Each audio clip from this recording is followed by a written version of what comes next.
So recently I had a client call me in a panic. Like he was not only panicking, but he was adamant about the issue that he wanted it resolved immediately. And let me explain. So the issue was that he wasn't ranking on the first page of Google's organic search results for a keyword that was ultra generic. And I'm going to explain to you why he overreacted. Hi there, it's Adrian from Numero Uno. And look, if you're a small business owner and you see a keyword fall in the rankings, you might feel that you have a good reason to panic. But the SEO game has changed, and as an agency, we've changed with it. So that means our clients and you as a small business owner have to change your expectations with regards to your SEO efforts. So in this video, I'm going to show you how SEO has changed in 2025 and what you need to focus on, plus what you need to stop focusing on to make sure that your business grows the right way online. So let's go. Okay, so first of all, let's talk about this specific client.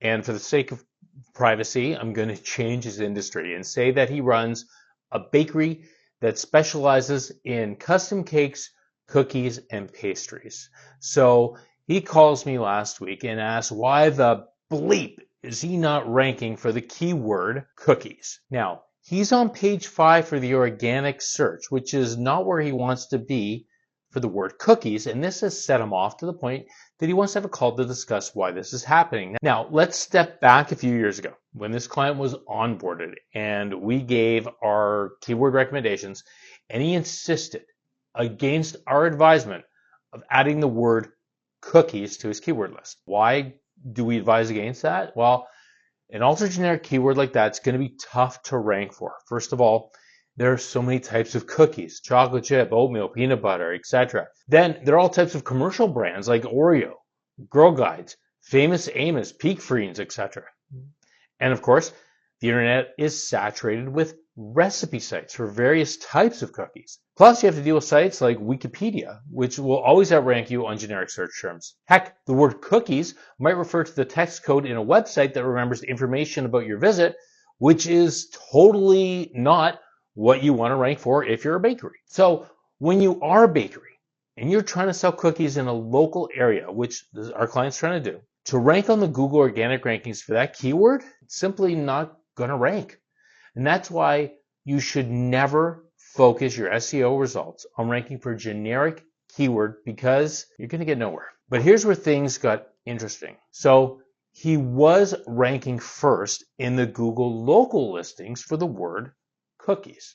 And upon further investigation, he was also getting a lot of traffic from his Google business profile in terms of clicking to the website, clicking to call, and looking for directions, which are all great conversions for a business looking to grow online.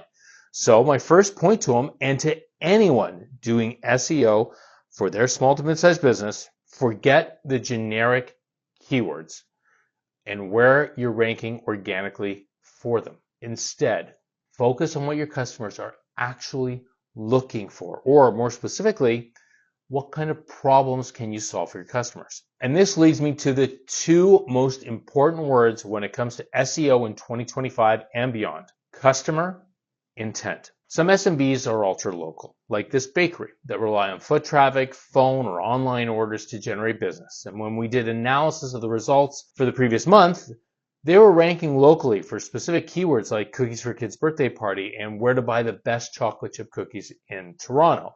And that's where customer intent comes in. You need to figure out what the customer intent is, and generic keywords involve a lot of guessing.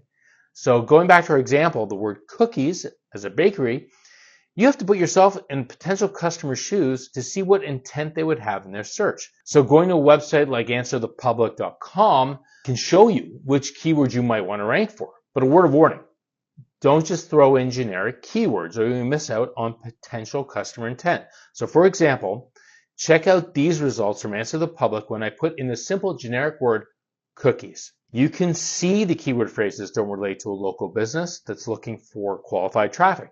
You're going to get phrases like, will cookies stick to parchment paper, where cookies are stored in Chrome, and how cookies work. None of these are going to help a bakery get more customers. Now, if I slightly refine my search, even just a little, to cookies near me, I can now see terms that are more relevant. So you can see keyword phrases like, who sells cookies near me? Where can I order cookies near me? And who makes decorated cookies near me? If you drill down even further with your search queries, you'll get a lot more keyword ideas geared towards your business. In this case, it might be gluten-free cookies for kids' birthday, best cookies in Vaughan, Ontario, or fresh baked cookie gift baskets near me. Look, the goal isn't for volume of searches. The goal is for higher conversion rates for keywords with high transactional intent from the searcher. You might not think ranking at the top of the local search or the organic search for one keyword that only gets maybe like, I don't know, 3 searches a month is a good thing. But what if that keyword had a high transactional intent? So let's go back to our example. If you were to rank first, both organically and locally, for custom sugar cookies for a wedding, the intent of the search is definitely transactional, as anyone plugging that into Google is at the very least pricing of bakeries for this type of product. Now multiply these small searches with more high intent, long tail keywords like large order chocolate chip cookies for bake sale, cookies for Halloween party, best oatmeal raisin cookies in Toronto. Yes, you might just get a few searches per day, but the people searching are going to be more likely to interact with your website and convert. Look at it this way. Would you rather have hundreds of people walk into your store with a generic and maybe irrelevant question?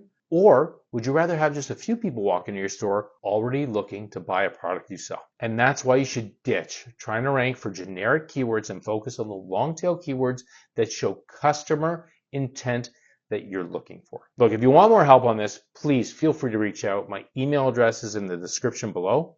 Oh, and don't forget to like this video and please subscribe to my channel if you haven't already.